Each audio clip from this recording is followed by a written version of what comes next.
Il est bon que l'auteur dise notre histoire, notre travail, tant il est vrai qu'une bonne partie de l'œuvre lui revient en propre. Fin des citations, paroles de Blaise Pascal. Aujourd'hui, nous partageons son histoire, nous partageons son rêve, nous sablons la champagne de sa réussite ensemble avec cet homme qui nous amène dans son Netherlands, dans son monde des rêves, dans son monde des merveilles. Le film congolais devient révolutionnaire et de plus en plus professionnel et entre par ce fait à l'assentiment du commun des mortels. Herman Kasongo joue un double rôle. Le félin chasseur qui nous ramène le chef-d'œuvre de son museau en temps réel et aussi, surtout, un prédateur qui vient bouleverser la hiérarchie du théâtre et du film congolais à travers le groupe théâtral Congo. Le groupe théâtral Congo fait une vraie première dans la révalorisation des valeurs authentiques africaines bantou. Il nous amène son film qui vient nous remonter, nous détendre et assouvir à nos fantasmes avec la pièce Elembo. Elembo nous fait un retrouvaille des noms et des figures qui font office du porte-étendard du théâtre congolais. Modero, Sundiata, Micho, Johnny Ntakala, Mamoseka, Mayonnaise et bien d'autres comme nouvelles étoiles et belles figures du film congolais. Et tout ceci grâce à l'homme, Herman Kasongo. Mission accomplie, l'élève d'un bon maître. Elembo nous laissera à coup sûr une trace indélébile à travers son histoire bouleversante. Bonzengue et Bijou la reine, sous la casquette d'une famille pastorale, ont deux filles qui ont un destin croisé à l'image de Caïn et Abel. Kapinga, la fille aînée qui reste aux abonnés absents des choses des dieux et qui vit selon les perversités, et Bintou, sa sœur cadette, qui était assidue comme une lévite et jouait un rôle essentiel à l'éclosion du ministère pastoral de son père. Contre son propre gré, Bintou connaîtra une période des vaches maigres et celle des vaches grasses en même temps. Son grand péché, c'est parce qu'elle devait passer son bac en tant qu'élève et le fait qu'elle soit née d'une femme et aussi donnant l'occasion à cet inspecteur de l'enseignement secondaire à apporter la poisse dans sa vie sous la mauvaise impulsion de ses camarades de classe. Faut pas avoir peur de moi, viens, je vais rien faire. Bintou, papa, tu vois tes amis derrière toi là-bas? Leur diplôme se trouve entre tes jambes. Il y a sensation en l'air, car les conséquences seront peut-être sans appel. Entre grossesse et maladie, désaveu de son père et le sort de l'église. Et Sepelissa de Nana Takaza ramasse tous les instants forts et ce récit incroyable. De l'autre côté, le groupe théâtral Congo nous ouvre encore une autre fenêtre hollywoodienne, assez singulière et improbable. L'on retrouve Souci Bantou qui devenait une mère de 2 enfants, les jumeaux abandonnés dans la nature pour s'être pris au dépourvu et délaissés par leur père géniteur. Mais alors, Souci Bantou travaille sur les détails et va jusqu'à marquer un signe indélébile sur chacun de ses jumeaux dans l'espoir de les identifier dans un futur improbable. Elembo, la recette de l'élève d'un bon maître.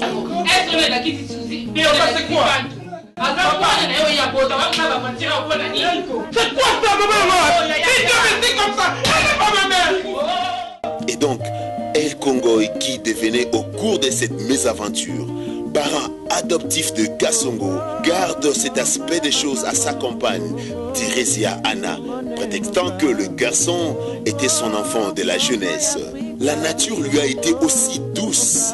Nzolani, sœur jumelle de Kasongo, avait été aussi récupérée par une femme dont le récit ne retiendra pas grand-chose. Par contre, Pierrot Ndombasi, qui fera office du grand frère de Nzolani, oui, par alliance, jouera un rôle déterminant pour découvrir les origines de Nzolani. Et la fille adoptive, maman Ongana Yoto Yebaki, oui. Même si Azana Samabile, la fille c'est toi. Non! Elembo, la recette de l'élève d'un bon maître. Et comme le destin est parfois cruel, les jumeaux méconnus vis-à-vis de l'un et l'autre vont finalement tomber dans le vice de la séduction pour devenir copains et copines en Love Airlines. Une histoire et une suite alléchantes nous guettent inlassablement.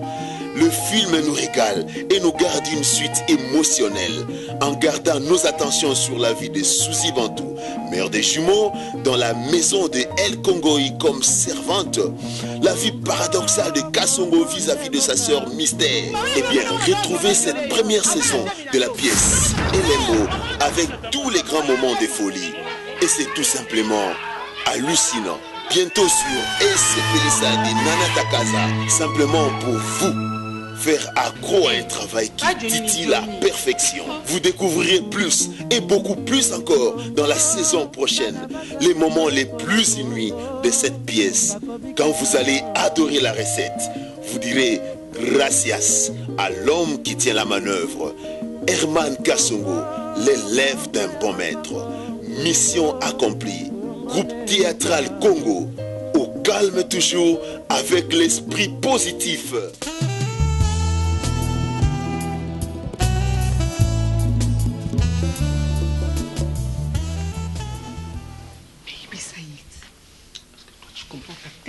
Que je sais, Naïebi. Comment je fais pour mon nez? Mais c'est non, comment je fais parler? Mais tu l'appelles le psy? Pierrot, on m'a dit point. Une histoire bien. À ça sert Nayo, Pierrot. Bingaï, et c'est le comment grave. Moi je dis qu'il y a une banalisation. Je sais pourquoi parler, mais je sens qu'on est. C'est ça, je dis.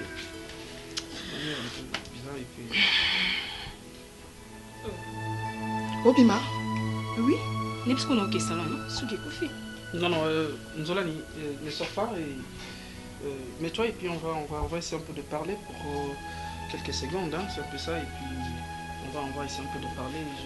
J'ai une conversation avec toi. Et... Mais Yaya, non, on rentre à la tête, non? C'est ça que j'ai dit. Tu te mets d'abord, on parle et puis tu vas sortir. Yaya, il y a un problème? Juste un petit problème et puis je vais te parler. C'est un peu ça. Je peux te mettre s'il te plaît. Ok, grand frère, je te donne juste quelques minutes parce qu'il y a un kid.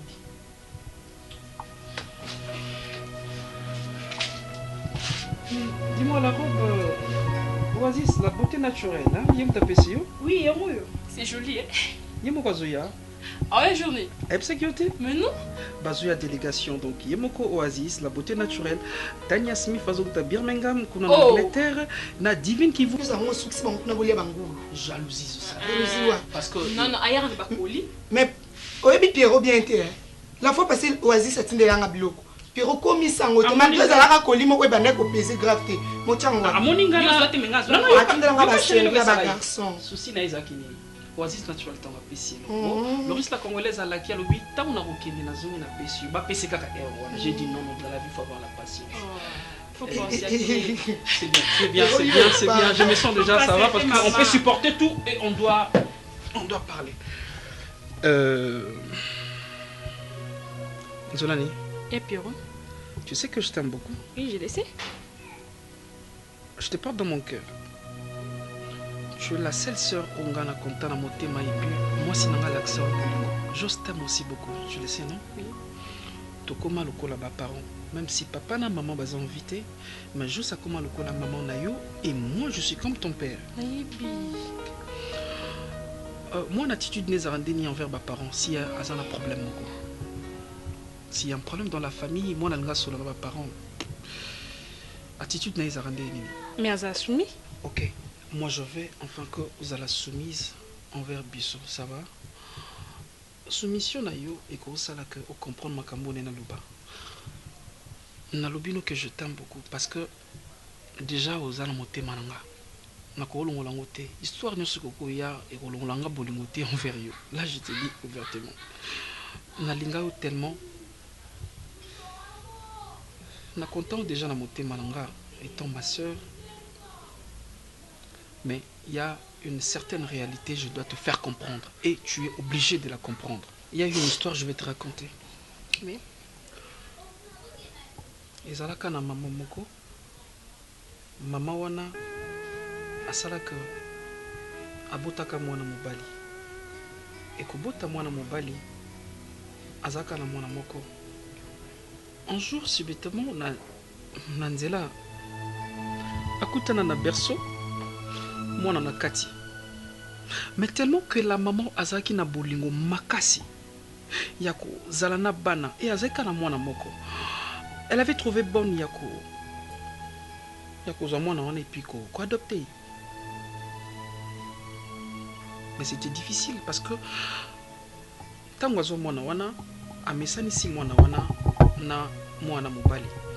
Et bolingo ekola na sens qu'on peut dire bakoma loya na l'équipe propre hein. Oui. Mais moi, je pourquoi? C'est à cause il y a makambo que les cas na famille na ye une histoire selon maman wana abeta lobi que tango basundola mwana wana batika ka papier et papier batika wana bakoma que mwana wana pe azalaka jumelle. Hey, ça fait mal l'histoire. Oui. Et la fille adopta.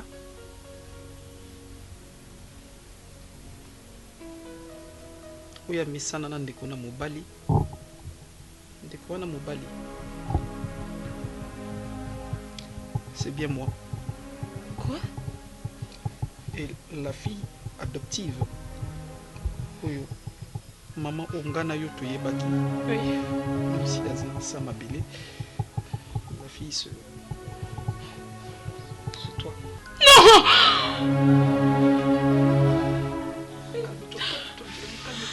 Ça me fait mal de dire ça. Ça me fait trop mal aussi de raconter cette histoire. Mais dis t'es café. C'est quoi, il y a une chose, hein? Attends, t'étais pas. Reste là, s'il te plaît. C'est que ni Pierrot. On est censé te dire ça. Pourquoi?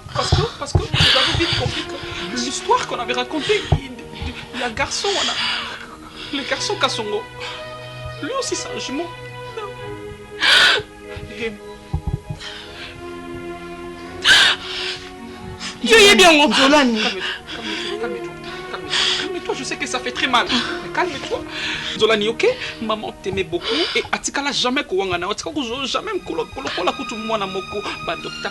Tu es toujours ma soeur et ma soeur propre, ok? Et si, j'ai comme le temps de t'expliquer ça, c'est parce que maintenant je me retrouve dans un rêve de fait comme ça. Regarde comme le gars Kassongo. Kassongo aussi. Kassongo, selon l'histoire, il est jumeau, n'est-ce pas? Et maintenant, je peux pas cacher ça parce que toi tu es jumelle. Lui il est jumeau. Et nakati tango batika na berceau, maman tango ala ebisanga que par papier wana atanga bakoma que tu avais ton frère, hein? Tu avais ton frère. À part moi, mais tu avais ton frère et j'ai vite compris dans cette investigation. Cette investigation, c'est ton cas, c'est ton jumeau. Non! Ma chérie! Je vais la paix qui s'est Pierrot! Tu crois que ta mère... Tu vas nous voir si tu fais chérie, ok? Zolani, maman. Maman, Pierrot, paix ça y est. Calme-toi. Zolani, ça fait...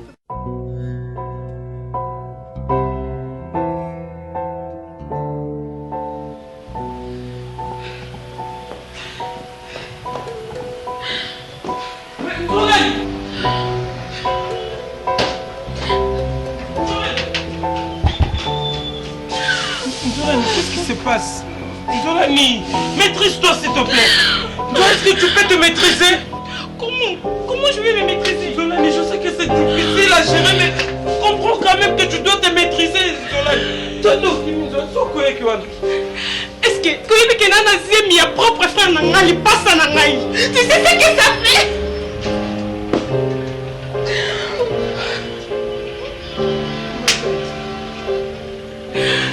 Kassongo, je porte ton enfant. Dis-moi mon nom, Bengonani.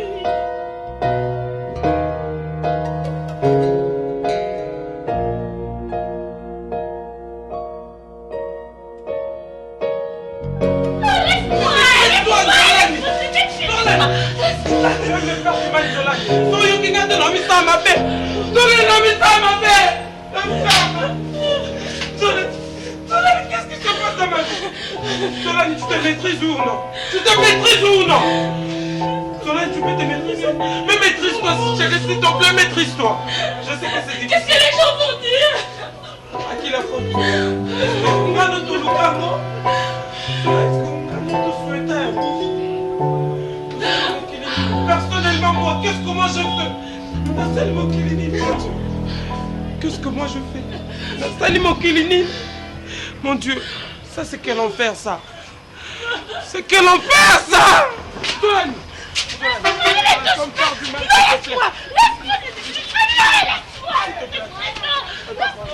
Attends, chérie.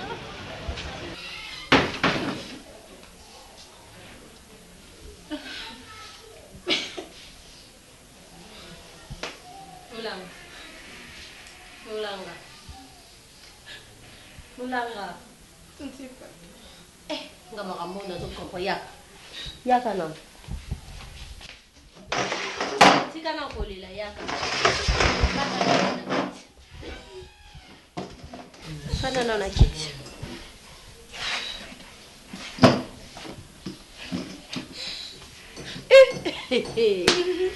O baba tamba mon kilo mo makambo. O ngana mono, eza anormal. Na mona na makamba boete zemi te tokino bopital soki ezaki kibeka banga bayisa biso pe kibeka bongo kibeka ngo pesa ça la passe zila na yaya gato solola ndenge mama sola na mwana msusu ya Teresa obanga kosola na isola no na ngai problème ezali bino bana chesa bokoma facile na nyoso capable à tout faire pour na mbongo olinga tata mobima pour les lobes attaqués, c'est comme la bango obligé moi na batu babo kelo sort moi na ngai yebisanga na ta mama leki na yo oyo kingai soki oyebi ki obimaki na papa moko boye oyebi ko sala ki likambo moko boye ponga no na mona nga malade ya bote banda mama biso bota biso kolite so na ba Teresa neto zabo nan to trala obela malade oyo mwana ya mukie okomo bela to bela ngote to bela ngote to bela nini yebisanga mama tika na kolela Seigneur. C'est n'invité chez Apo, on a ça là parce que je me sens coupable. Tu te sens coupable? Hein? Pardonne-moi. Que Seigneur pardonne, on a beaucoup de potes à peine mais vous obé. Au Seigneur Seigneur pardon, biso notre yebi de kambango te oyo na âge nous se sentir déjà coupable. Au salami. Bintou là où tu es, tu me pardonnes. Bintou ngonde nani? Zape na malembe expliquer nga likambo moko na yeba. Tanti Fatou, Bintou zaki collègue dans la classe. Bintou zaki moi malamu. Bintou no sambela nae. Inspecteur na biso. Na 6e de inspecteur fa etozwa. Nde baninga apesa mbongo inspecteur asenga bimana Bintou parce que Tanti Fatou, Bintou na sotali oyemba bato bobika. Inspecteur qui a tenté Bintou na ndenyoso Bintou aboyi ngana camarade na makesila to drogué biloko Bintou. Inspecteur abimana Bintou. Après Anna Bintou s'est retrouvée na Zembi na sida. Babenga na Bintou pa bango Bintou na habité na Bintou Swazari. Babenga Bintou même na église. Mutu nyoso abandonné Bintou. Kata. Olekindo kina puissance Nzambe olekindo kina puissance mwana lokola.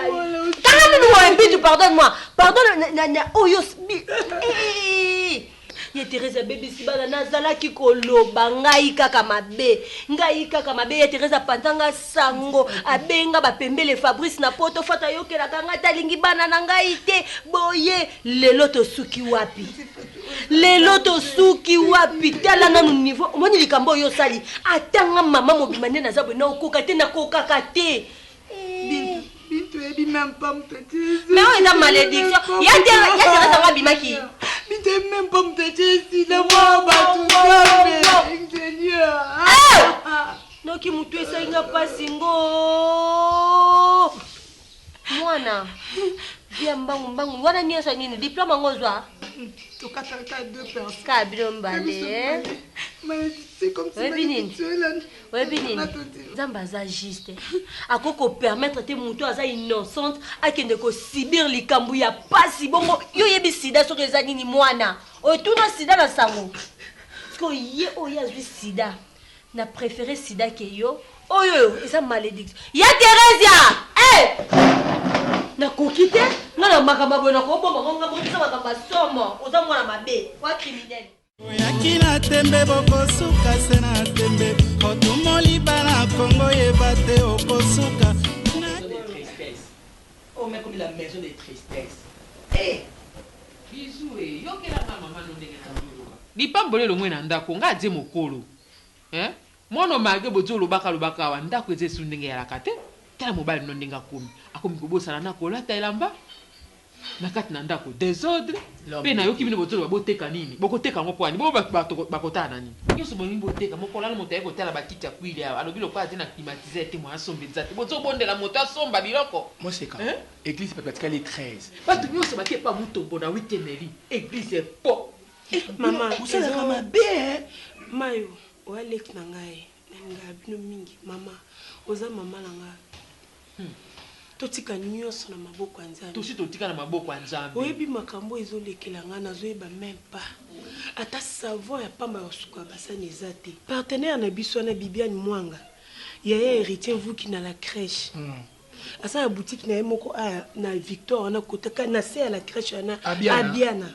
namona boutique mo wana ezaka nere yaye oyebi ke soko bengi ozokota na répondeur ekpe nazoyeba te baninga za soko oyoki ata répondeur natiki message mais akobenga te lipambole longwe na ndako esika nazoloba bino boyokaka ngai nazoloba makambo na nzela natia mikata na scène pepe te moto azie na mikata na scène pepe ye wana bokipaka ye te bozoyoka ye mama yebisa na bana pasta nayebi ke oza enquêté na bacirconstance fidèle oyo toza nango Tatiana da Silva oyo aza na Irlande mwasa Umberto Beken Umberto bayaki mais jour na bamoni oyo te bakina bango bazwi vol bake ozangi shida non pour na carrière na yo maman Suzy raison oyo nga na bengi sur le sous awa eza vraiment très capital parce que lokola toza batu par le biais des intérêts il faut toujours le voir toza na choix te tokobomba sur likambo moko te par rapport ya makambo oyo nyonso toseleki parce que même la Bible dit on peut préparer faute de connaissance maman Suzy il est vrai que na histoire nyonso nde elekaki Herman nga na lokota tout même na bombela mwasi na nga on a quand même remédié j'ai pu expliquer quand même à ma femme que non ndenge ni histoire yango ezali parce que avana epe ko ignorer elle croyait que non nga na nobima na yo mais donc nayaki nayebisi vérité elle a crié à ce que moi je lui ai dit problème so tongo toloba na pour na Herman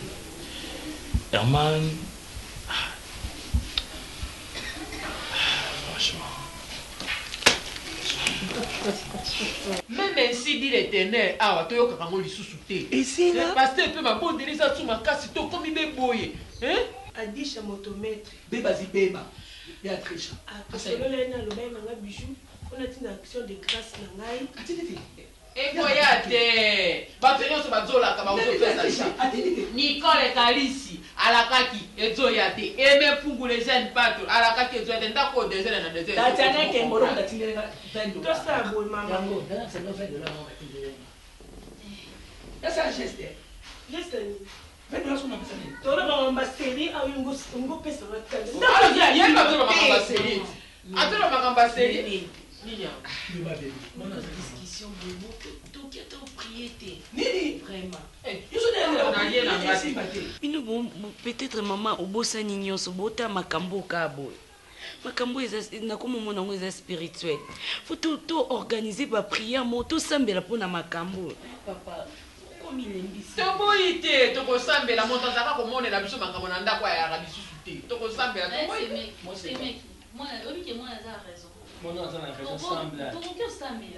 parce que ngai obi dernièrement donc otindela na retiro ba fantaisie na o nani visa comme si la patronne o na États-Unis atindela tu nakute na un joli bando ya osebi ba $200 ba $100 so ba 5000 oh ako mokota ne pas pasteur kelani na kade se kigo maman ba tout ça ai tu vas aller que prier non ça va combat spirituel combat prière moi na combat prière sambela tala mo se kabola na mama so bokota na bonne nyonso ka wana kasi luzizi la to tokele na mwana ko azizeni mangenge na grossesse na moins désirable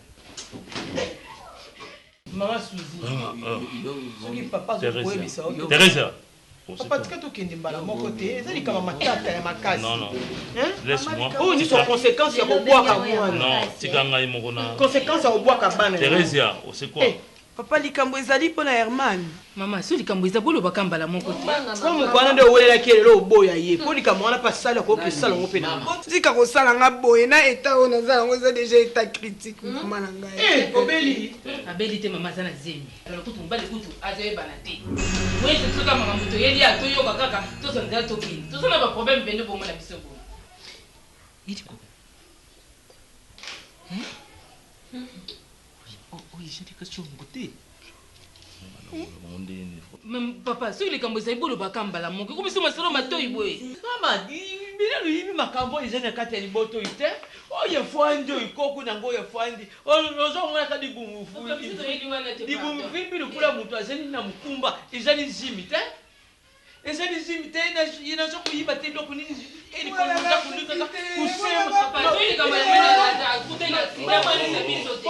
Maman, je sais pas que tu n'es pas dit boto. Papa, il peut ça ko ezali ni ko za papa mukolo. Mama, il peut dire nous ka bi ba ba ba ba.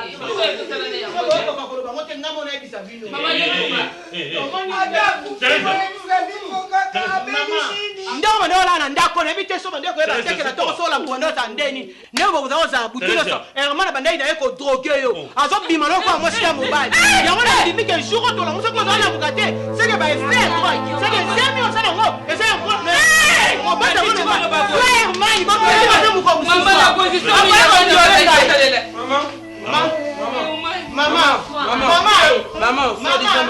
Maman, voilà ta deuxième fille. Celle que tu cherchais.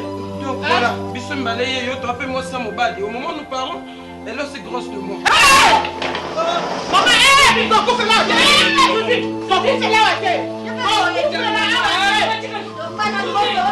Yaka, faut que là, maman.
À part celle-là, maman n'a eu.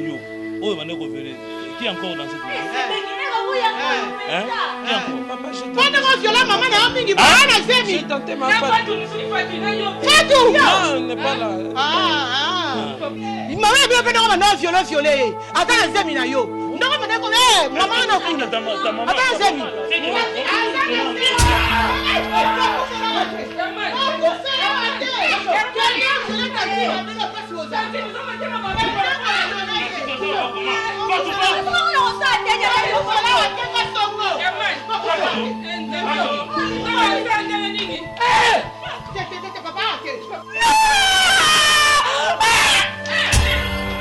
Elembo, la recette de l'élève d'un bon maître.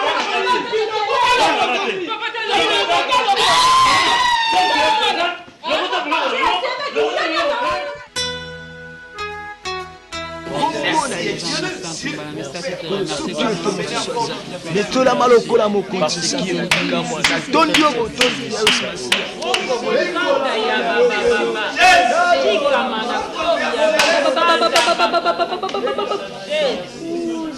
Jésus. Oh Jésus. Zambazoe bisangai. Oh Jésus. Oh merci Seigneur. Zambazoe bisanga échec nyonso oyeye na église oyo. Alléluia. Oh Jésus. Échec nyonso oyeye na église oyo. C'est parce que Sœur Bito azaki chassé na église. Oh Jésus, merci Saint-Esprit. Zambazote ye bisangai ke azak obligé biso to kende ko luka Sœur Bito. Bisika azali azonga na kati ya église pour que tout le monde lisusu loboko nzambe pe ba miracle auto bandaki komona.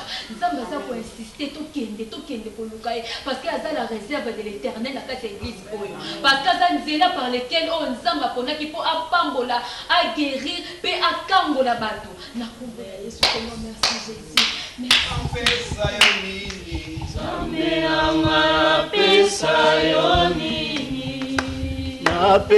yo nini oh napesa yo nini napesa yo nini na maso sali napesa yo nini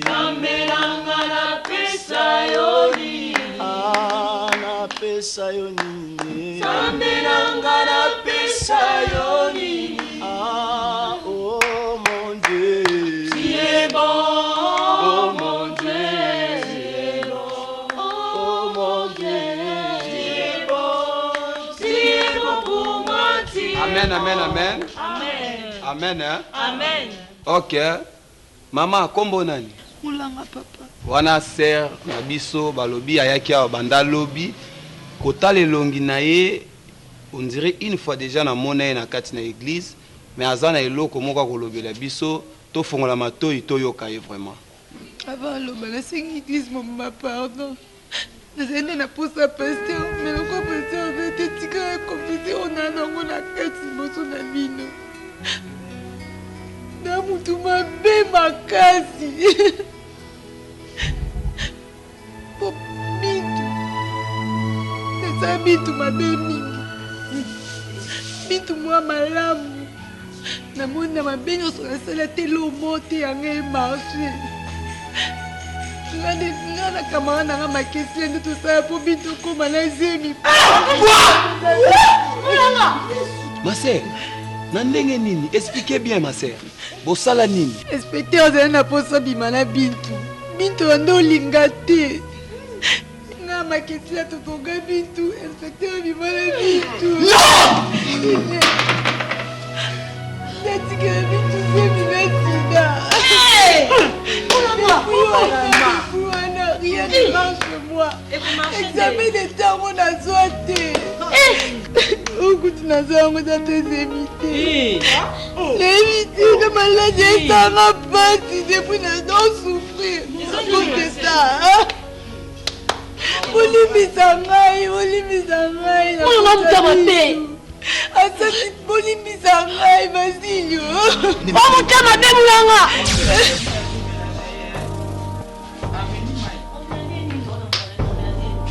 Ça fait maintenant 2 jours que Bito alali kaninga lali boy. Azoningana te, azolamuka te loko. Toyeba kezani. Mo. Oya tatu swana ka tudiskita ka to abaime ya to ko ate pa to.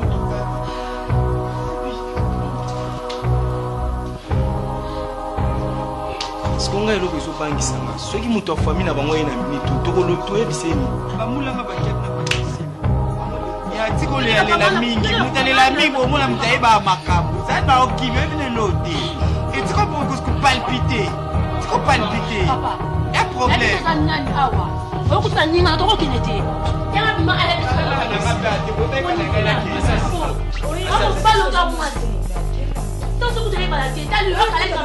ya batizu biso mibale mpena batie biso na vitrine baolingo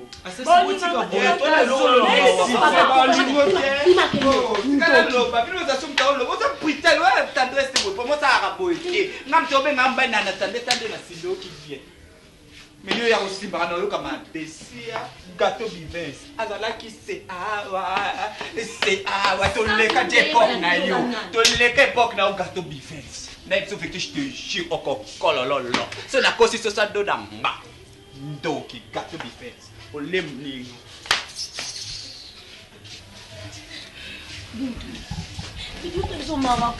Bintu za nini? Mukeni. Ya tosimi na tokeni na hôpital, pardon. Bintu. Nga na okenda na ozonga pa biso. Bintu. Ti bosali yango. Oyo bataboyi na ye. Mama. Asas. C'est bon, Toyoki. Toyoki yo, maman. C'est bon. Toyoki yo. Vraiment, kaya boye. Biso tokosambela kaka. Kaya boye fe to memelo ka pasteur. Oyo nyonso pasteur akoyebisa biso yango nde tokosala. Totelemi likolo mpona kofunga. Tosimbani, bien aimé Tosimba. Tosengama wana Nzambe kati na ndeko ya mwasi. Na masumu nasalaki kololimbisa ngai akolo Yesu bainakei molingaka masumu nanga semikumba le yokanga mawa nakobanga mokili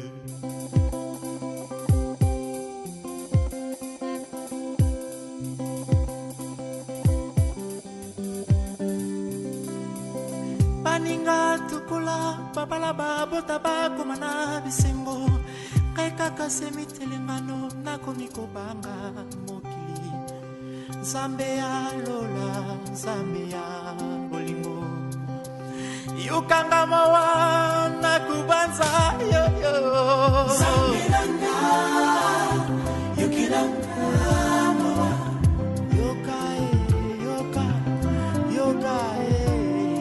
Bintou, chérie, on a gagné. Oh! Chérie, Nzambala la gâté, maman. Tu gagnes la développerie. Chérie, tu gagnes la développerie. Chérie, ça n'a pas moi, mis sur tout le temps. Pourquoi, chérie? Tu gagnes aux États-Unis, maman. Bébé. Non, c'est pas là, non. C'est pas là. C'est pas là. Bébé, ok, vous t'as mal aux États-Unis. C'est pas là, chérie. Bébé, ok, vous t'as mal aux États-Unis. Oui, bébé. Quand tu papa l'a ngasa ngambongo tinda na voyage. Non.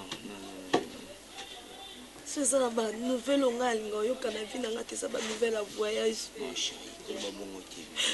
Parce que pop na linga na voyage na ko ibaki na sida na zemi. Ngoinga na sida na ebi mibalite.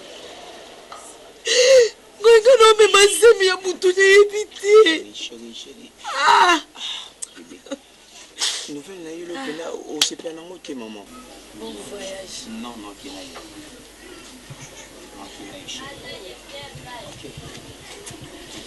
Bonjour. Frère. Oui. Bonjour. Papa, Boni. Malam, frère Boni Bini. Ah, malam. Vous en avez frère. Tu as apprécié vraiment. Vraiment, et sali malam, on dit tout le monde penda. Ma sœur Bintou, pasteur atindi biso to ya kozwa sœur Bintou to kende na ye. Vraiment ils heures urgent comment photo qui na sœur Bintou. Ah bon? Chérie, on part. Maintenant église et comprendre que non. C'est très important. Je ne pars pas, non, je ne pars pas frère. Non ma sœur, c'est sérieux vraiment. C'est votre père qui nous a envoyé. Moi je ne pars pas. Non Bintou. À part Ngoy. Je ne pars pas. Nana papa te, nana Nzambe te, nana Ngoy, c'est tout. Je ne pars pas. Comment ça yo kaka yo kanga toujours une église. Frère, là je lis papa. Je lis papa ma sœur vit na église ezangolo. Vit na église ezangolo. Abo bamenga mabala. Abo benganenga. Oui, mais quelle importance n'a pas. Chérie, attends. Je vous avais dit que n'a pas l'autre. Si m'engagez. Nazali baby. C'est un peu perdre espoir, ma soeur. Espoir de Jekenda. Ok, ça papa n'a pas ça n'a papa déni. N'a ça peine à Nzambe. Bon, on va me faire pardon. S'il te plaît, Dieu existe, ma soeur. Bitu bazana posa na yo tokende na église. Oba koloba soki osepe na ngote tout sommes na ndako. Porte le babouchon par. S'il te plaît chérie. S'il te plaît. Bintu, oyo kamate. Porte le babouche.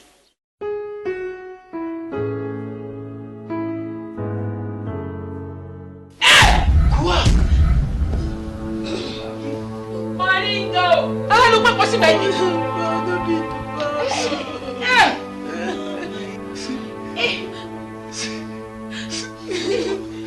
C'est pas vrai!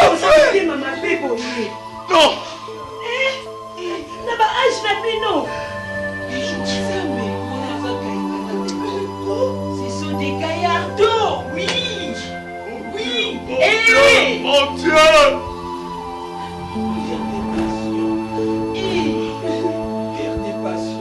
Akosimba kana no boite kana no yo bato ba komoni ba to passer awa. Moi va souffrir 9 mois indésiré. Elembo, la recette de l'élève d'un bon maître. Pourquoi tu as fait ça? Pourquoi?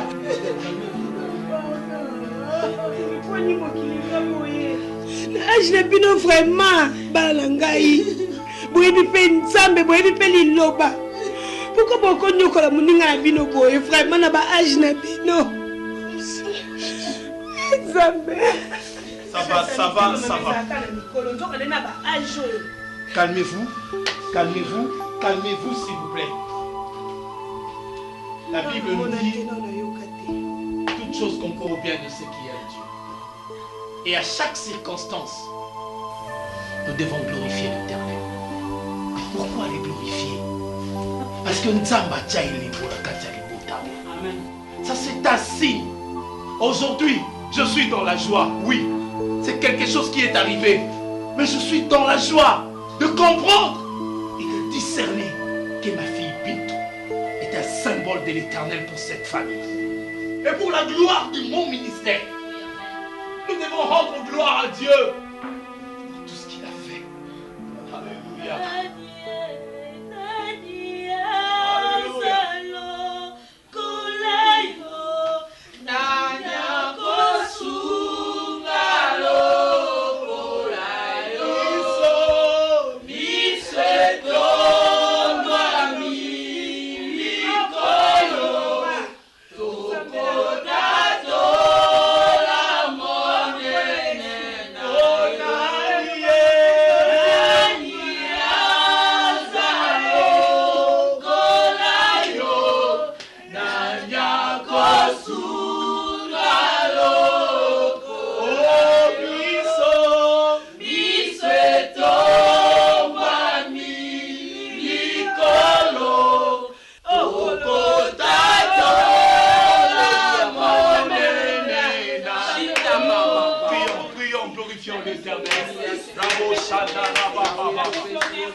Merci Seigneur. Alléluia. Alléluia. Zambazo ebisangai. Tous allons concentrer. Tous ces gambas wana zambe na kati esika. Zambazo ebisangai lingi agir na kati esika. Zambazo na balanga sala kati na biso. Alobi to alingi agir. Alingi agir tous ces gambas wana ye.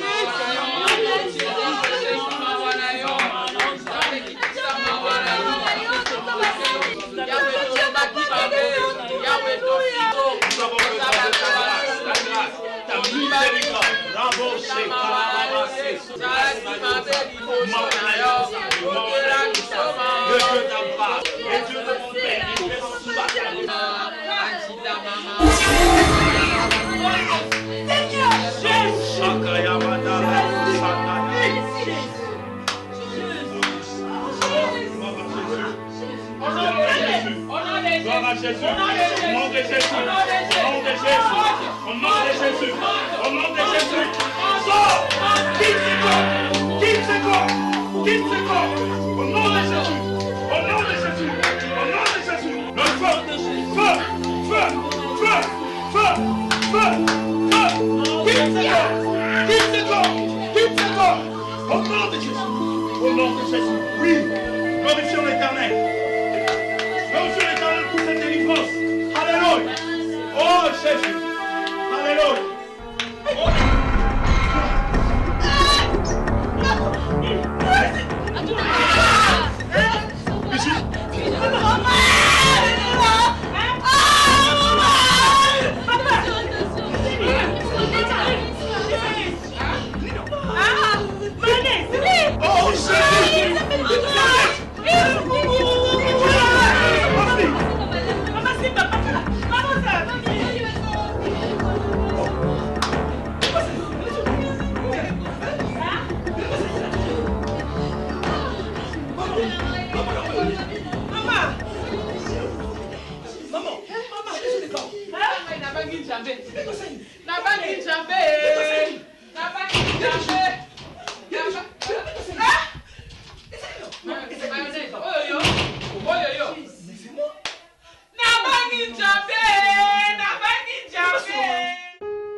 Aujourd'hui, te voilà guéri, libéré et délivré par la puissance de Dieu. Et je t'explique pourquoi tout ça est arrivé. Mayonnaise. Il faut banka nzambe. Nzambe basakanaka na ye te. Voilà. Nzambe aza oyo soki ye te mais ntango mosusu biso tokomi boye te. Ntango mosusu mpe toboti bana te. Aza munene nayebi te munene oyo soki nakokokanisa ngo na nini. Mayo oza leki na nga nayambaki yo beau-frère nayambaki yo mais omoni sikoyo makambo oyo okutanaki nango.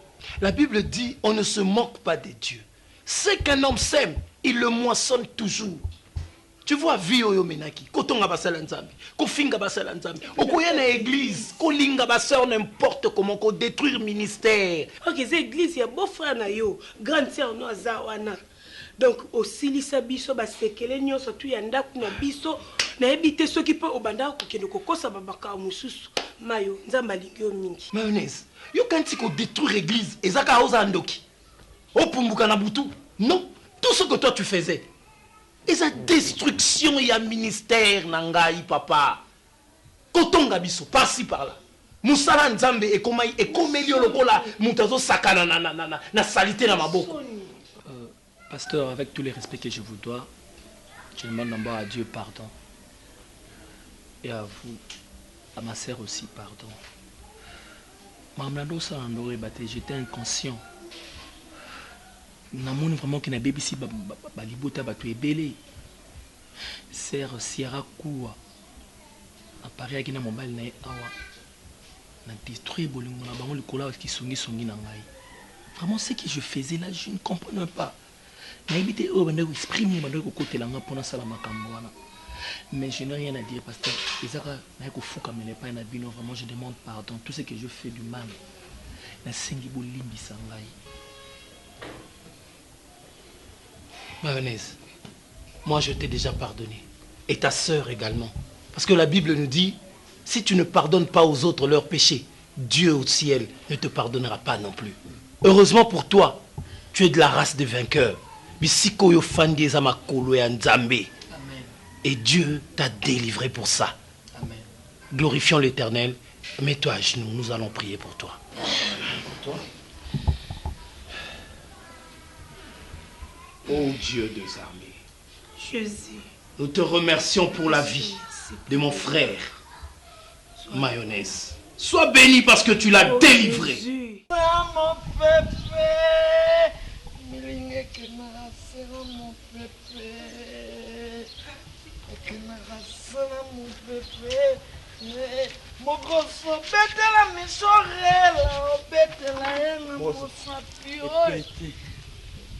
Bon, bêtise, au moins, on a mis son dé tolo babo.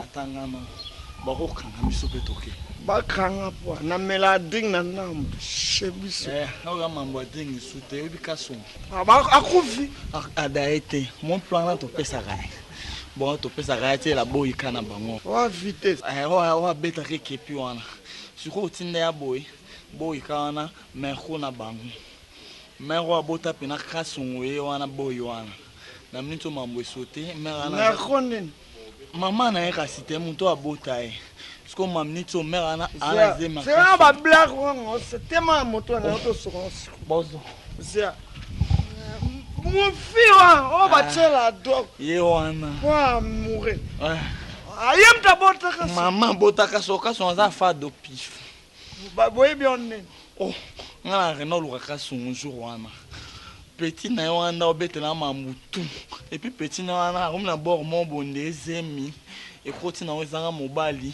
mais di bomo vimbira pamba bo famille kasonga famille chevauchement famille chevauchement te biso nde photo yebela c'est là moi nga réfléchi vie tout ça voyez bon lula moi se fait déficit physique na maman lelo tebi maka maman kasonga et son pied et des as ko de maman no de ozoba kiso chele mère ana nde tolo babo ana zima kasonga o non chopembe petit wana nzolani moi c'est adoptif moi sina wa pembe wana okeli pasa kasongo ya botami kasongo pa bota ça veut dire maman ya chaba kisi maman ne azem anazem oh copine ya batamu moi sina etenzo lekine susu li pasa nae na sima oyeba maman ne bayeba ke baya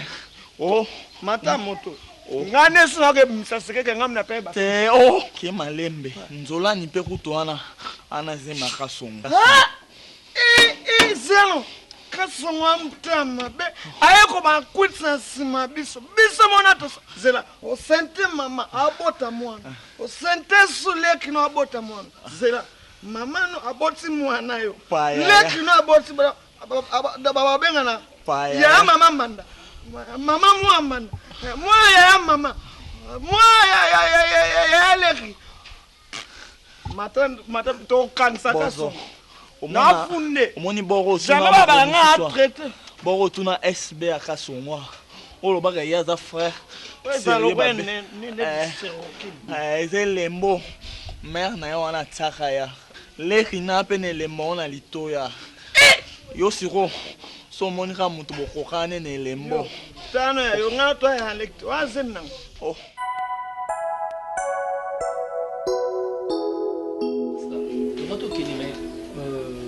maman bengabi fallait on va y avoir comme je le grand hôpital tout c'est la banque nazo c'est les sangs quand nazo batté sur mes amis moi je ne comprends pas bon moi je sais pas je viens d'appeler Bijou elle m'a dit la même chose non papa bobimate ozela biso bosolo nae tosolo kuna tanti na WhatsApp olo akomenga bi tozela yo bosolo nae oui papa voilà mais bon quand même parce qu'on a goûté à nous les gars la voiture à trésorier à Négongo côté cette commune parce qu'il y a tout qui est mais dans zone c'est bon pour là parce qu'il y avait pas de véhicule ici à Rokomati mais on attend un peu peut-être s'autoquer tout ça confusion là David Ntokatara mokondi ataraka koboko la bibwele na tamba epote mafute taraka deo Samuel ayanga na mafuta pakala ki David etaraki elembo ata otangi nini elembo yokelem jamboyo akosakate alobakaya solo akosaka jamen jamboyo alobakaya solo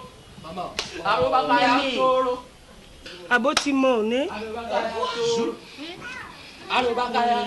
chose grave basali eba examen liboso basali sida eza te nga na insiste nabi fo babandela il faut babandela babandeli sida eza te Zambe na pesa yo nini Zambe na nga pesa yo nini Bona maso sali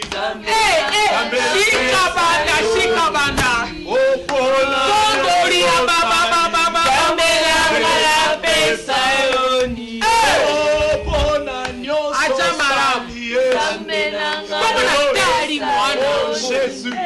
natali elongi ya mwana adieu ata moto moko te na famille